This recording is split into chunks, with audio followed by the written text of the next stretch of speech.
Okay, I'm going to get started. Welcome to the podcast on midlife decision making. Now, we make decisions all the time, and most often we make these decisions completely unconsciously. We just do it. We are so used to relying on gut feeling, on past experience, that we just kind of go. And, I often will post quotes on decision making on my wall and on other groups that I'm involved with. And I think, oh, maybe that is really passé. Maybe I shouldn't do that anymore. But every now and then, when I'm having one of my moments, I look at somebody else who's posted something on decision making, and there is a quote or a tip or something that just kind of makes me go, oh, yeah. And it just makes things a lot easier. And so I think, well, I guess posting quotes and things is not such a bad idea, because it's not that we don't know a lot of this information. We know so much information that we sometimes need to have reminders put in front of us. I'm amazed at how much I know, and it is filed in a spot in my head that I don't know the root directory to how to access it, and I have to be reminded from time to time. The first I heard about, I sent a short video about a significant decision that I made when I was really quite young, and I'll finish that story, but I wanted to talk a little bit about my first real exposure where, your decision making was put to me in such a way that it felt like huge tough love. Huge. Hey, Gina! Yay! Anyway, I am older than quite a few of you that are on the podcast, or the podcast. I'm podcast crazy on the stream. But when I was probably 40, I started listening to Tony Robbins. That was before he was starting to get recognized, but I think the thoughts out there were that he was more of a shyster than he was an actual motivational person or had any real knowledge. And, time has told us on that he, he's a billionaire. He's a billionaire, for God's sakes, but he works really hard. But I used to walk, I was living in Mississauga at the time, and I would walk on these beautiful paths that the city had created all throughout our community. And I'd have my big yellow Walkman, and I'd be listening to his. I had this series of tapes. I should get it because they're just right there. Every now and then I listen to them again. And but he started, at that time I wasn't able to actually watch him. I could hear him. I would like to hear him, but he was so big and his teeth were so big, and he seemed too like over the top for me, being the Canadian that I am. But anyway, I did like his message, and the main message that I took away from Tony Robbins' work was that you are the culminations of the decisions that you make.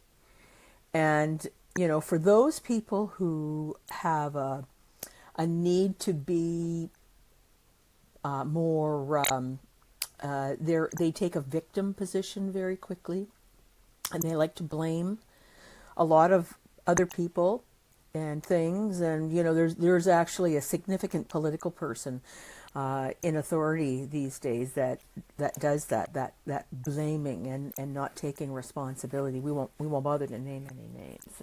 That wouldn't be helpful. So this week, what brought this forward was actually last week I was doing some research on an area, and I came across something that challenged, hey Deb, that challenged some of my thinking. And it falls in the belief area, but what it did was it highlighted some of the decisions that I'd made that I don't think were as good as they could have been. So I have been doing some serious navel gazing and thinking about styles of decision making. And do we realize that, we make decisions, and we do it kind of in the moment, but, do we actively realize the impact? And that takes me to my favorite story. That we make decisions from when we're little wee kids. I have a grandson who's 2.5, and he's making lots of decisions. Some of them are not so good, but he's testing out this decision process. We give him a directive, and he likes to diddle fart around with that. But if you start counting 1, 2. By the time you get to 3, he's usually complied. So you can hear the wheels turning in his little head around the decision. Does he feel like sitting out? Or does he feel like, coming to dinner and eating like a human? At 2.5, I absolutely can see the decision making that he's doing. And his father talks to him, and we all do, about make a good decision here. That you can do it the easy way, or you can do it a really hard way. Oh, Gina's saying 1, 2, 3 magic was my favorite discipline. Yeah, I use that a lot with my son, and Joshua doesn't care to use it too much with Caleb because he would like him to be a bit more responsive. But I think using the 1, 2, 3 is sort of like giving them a warning that you're not kidding. But anyway, one of the big decisions that I think was just massive in my life was I was 17, and I don't know if you had a chance to see the earlier video that I put up, just talking about we were going to be moving the live streams to the Facebook private group, and that we were going to be talking about decision making. But that, my family, my blue collar family, that they good old Presbyterian folks, that you got to work until you die, and fine, you don't have to even like your work, you just have to do it. And my family, my mother was a homemaker, and my father was a truck driver, and so we had very traditional values in our home, and I was not a particularly traditional girl. My brother was more so, but I wasn't. And my mother mentioned many times, I don't know where you came from, because I challenged the process. And but in my family of origin, women were expected to get married and have kids and stay at home and raise their kids. I'm dating myself, but that was the expectation. And the only way you could leave home nicely without your parents having broken hearts and war on the home front was to be a nurse. No, thank you. The sight of blood, I run a mile. Be a secretary. Oh, Christ, no. That being a secretary back then was getting coffee and taking dry cleaning for your boss to the dry cleaner. It was like what's that? Mad Men all lived. Oh God, I would have been fired the first day. And the third was a teacher, and I thought I could do that. I really like kids, so I talked to and my parents also didn't believe that they had saved money for my brother to go to school, but not for me. And these were good, hardworking people. They weren't, but that was in the 70s, and that was how things went. So I knew, and I had wanted to flee. I had wonderful friends. I lived in a gorgeous part of southern Ontario. I had a nice family. Everything was lovely. I just wanted the city. I wanted more. I wanted something bigger. I wanted something different. And I had to figure out how I was going to be able to leave home nicely because I was also incredibly close to my mother. I loved my father. I wasn't as close to him as I was my mother. And I did not want to be the person who broke my mother's heart. That was not something I was up for. And so I jangled and did everything else. And I'd been talking to them about what my plans, what my goals were, what I wanted to do. And I wanted to travel and I wanted to do all these things. That's on the other side. I don't know where you came from. That you're nobody like we know. Nobody in my family had gone to post-secondary school before. And so I was a first. And so they let me go. The deal was you can only go to school within like less than 2 hours from home because I lived in a small town, so there was no university or college there. And you have to come home every weekend. We are going to give you our family car. We're going to get another one. And you have to come home every weekend. So it was like, deal. I'll do it. Because my boyfriend was still in high school. And I had left after grade 12. I didn't go to grade 13 or OAC because I needed to get going right now. You'd think there was something going on at home. But anyway, so I hopped off and I went to college. I went to early childhood education. And I look back at that whole time and I think now, gee, that was huge. And my parents were okay with it. That I had a wonderful time. I was very successful academically. Being away from my small town and having lights and malls and shows and people that swore and smoked, and that was the time when everybody was burning their bras and doing all kinds of really cool things. I loved it. And I think about that particular time, and I'm going to talk about some journaling stuff in a little bit. But when I analyze that, how did you make that decision at a young age? And it was a really good decision. It was a powerful decision, but it set the stage for me allowing myself to be who I wanted to be. Because on and off throughout my life, my strong academic interest, because I was criticized for them. By previous husbands and stuff like that.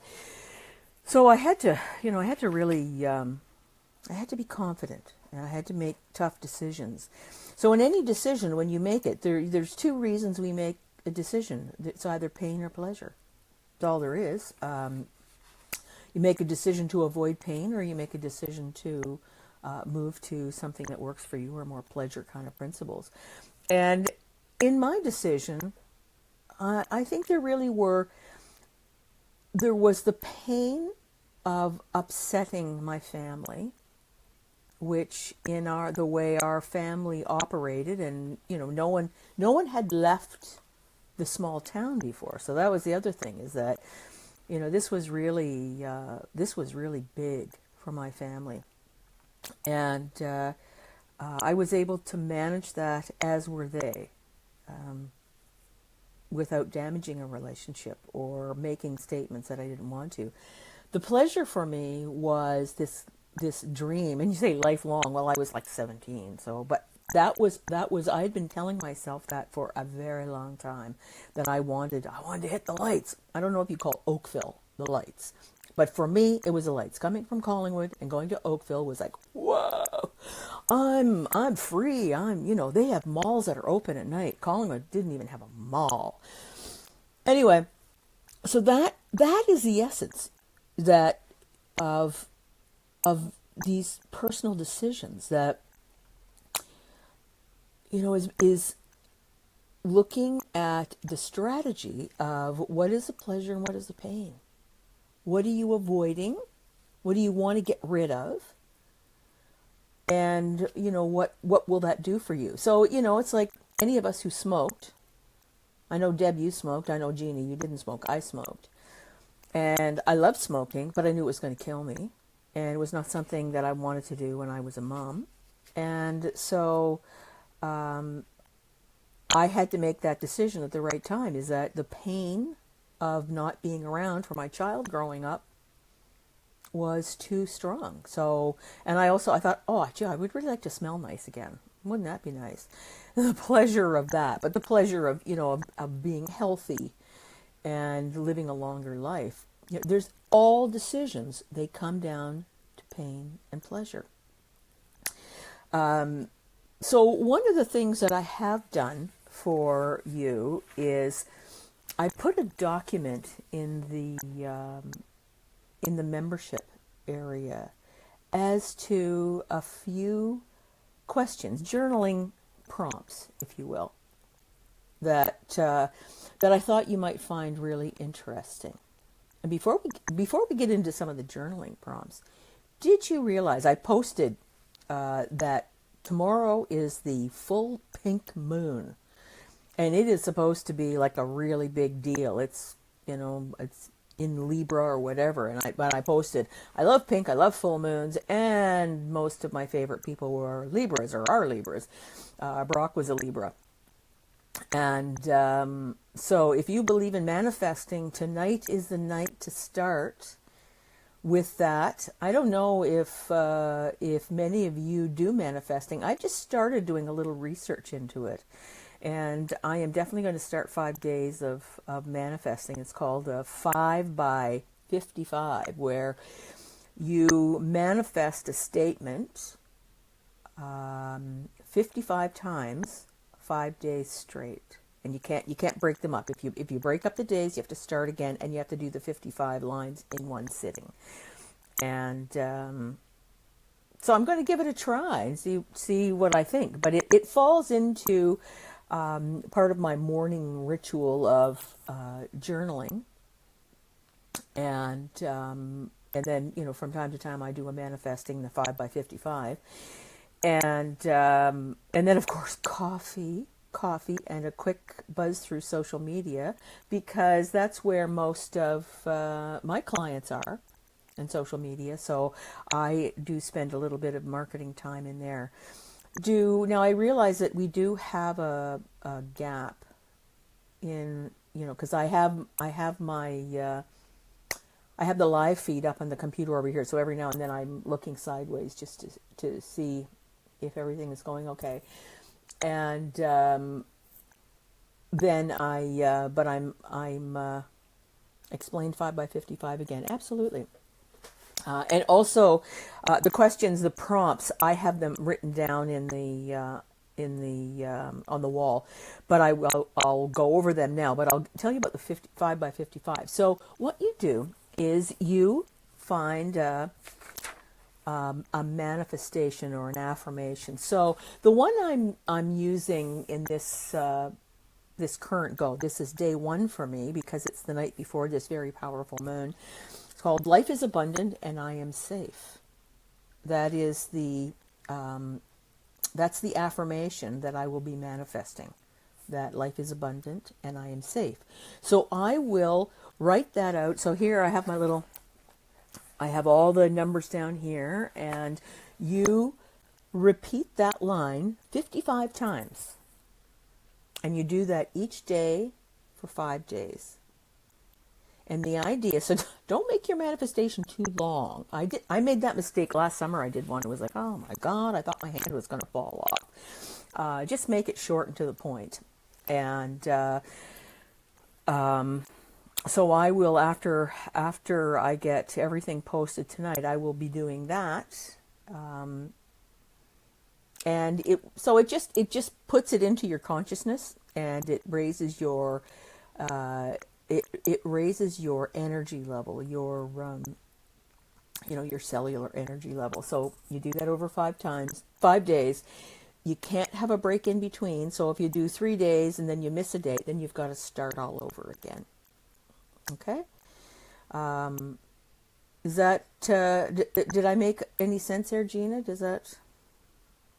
You can just give me a thumbs up or a heart or something. Just let me know if that was as clear as mud. But in the meantime, while we're waiting for... Oh, there we are. Thank you. I want to share with you some of these journaling ideas. And journaling is a really powerful way to pardon me, let go of energy. Get energy out of your system.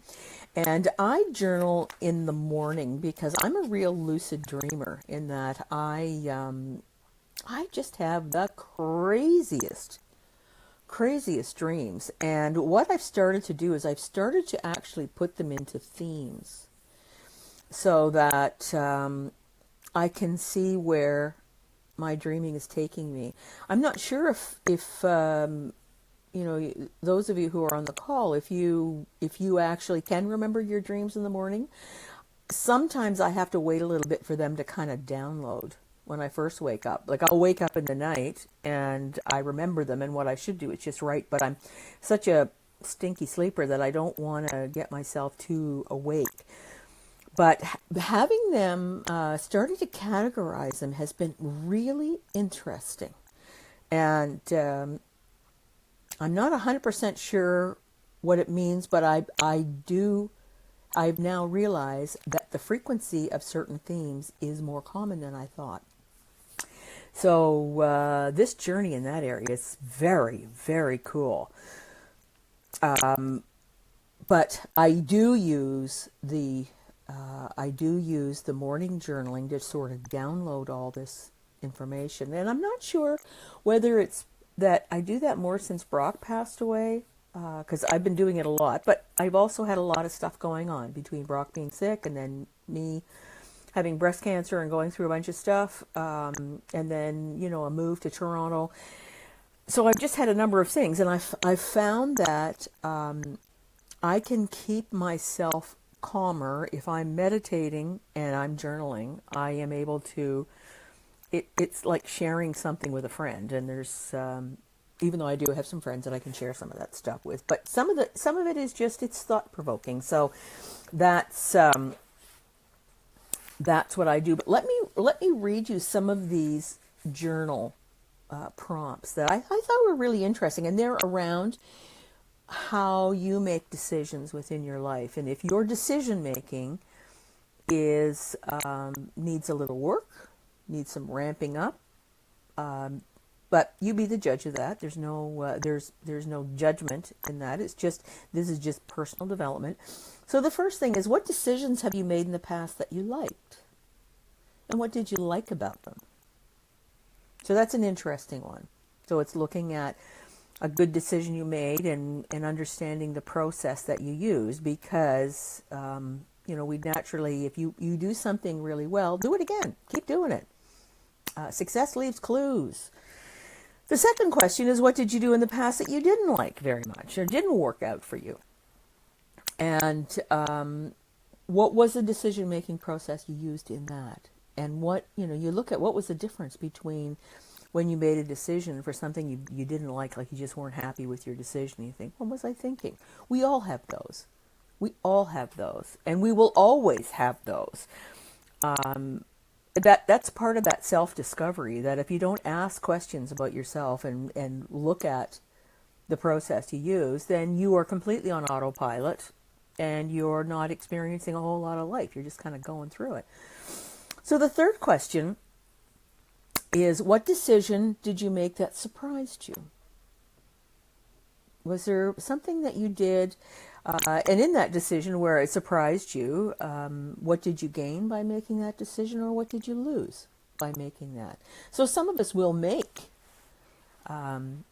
impromptu decisions, or, we're put in a situation where we have to make a rapid decision. So you have to rely on your experience and on your gut and all kinds of things. And you make a decision, so there are good decisions and there are learning opportunities.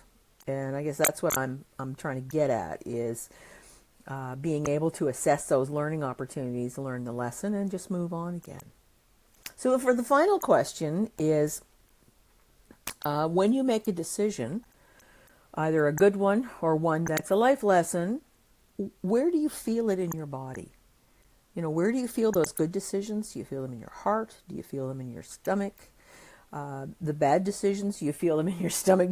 Sometimes we feel them in our bowels. It's true. It sounds gross, but it's true. Sometimes we feel it in our throat, where, we find ourselves to be, we're breathing rapidly. So those are just some thoughts for journal prompts to get you thinking about how to take a look at some of the decisions that you have made in the past, and how you can learn from them, both the ones that work really well so you can repeat them, and the ones that didn't work out so well so that you can understand them, so you can add more tools to your toolkit. So that's all I got. That's all I got about personal decision making. I am going to be talking in the next few weeks about belief systems, and I want to share. I put a quote, or pardon me, a survey link on the group board, and it's a really interesting brief survey by Gretchen Rubin, who is the author of the Happiness Project. Well, she has a new book coming out, and she put out an app, pardon me, and she started charging for it, but I guess it just wasn't taking off. So it's now free, and I put that link on the wall. And it's a really interesting, little tool, and there's a whole bunch of support things that go with it. And it is about how we, some of our belief systems and our habits. How do we create our habits? And I found that to be well worth my time going through. But anyway, lots and lots of stuff to do, lots of growing to do, lots of back patting. And